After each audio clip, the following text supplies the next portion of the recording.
అదారు అను 12వ నెల 13వ దినమున యూదులను జయింపగలుగుదమని వారి పగవారు నిశ్చయించుకున్న దినముననే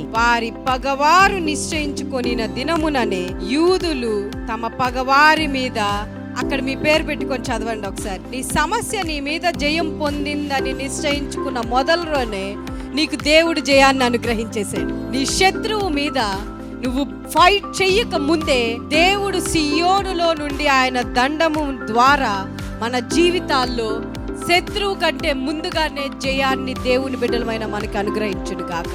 నీ శత్రువు అనుకుంటా ఉండొచ్చు నిన్ను జయించేశానని, అది అనుకుంటాం మాత్రమే, కానీ జయం పొందగలిగిన అధికారం మాత్రం దేవుడు దేవుని బిడ్డలకి ఇచ్చేశాడు. ఏ శత్రువు అయినా అవ్వచ్చు. నేను నాశనం చేసేసాను, నేను అది చేసా, నేను ఇది చేసా అనుకోవచ్చు. బట్ దేవుడు చెప్తున్నాడు, ప్రియమైన దేవుని బిడ్డలారా, from today onwards I'm turning your seasons. నీ యొక్క కాలాల్ని మార్చగలిగిన శక్తి నాకుంది. నీ యొక్క కాలం మార్చబడుతుంది ఈ రోజు నుంచి. నువ్వు నమ్ముతున్నావా దేవుని బిడ్డ?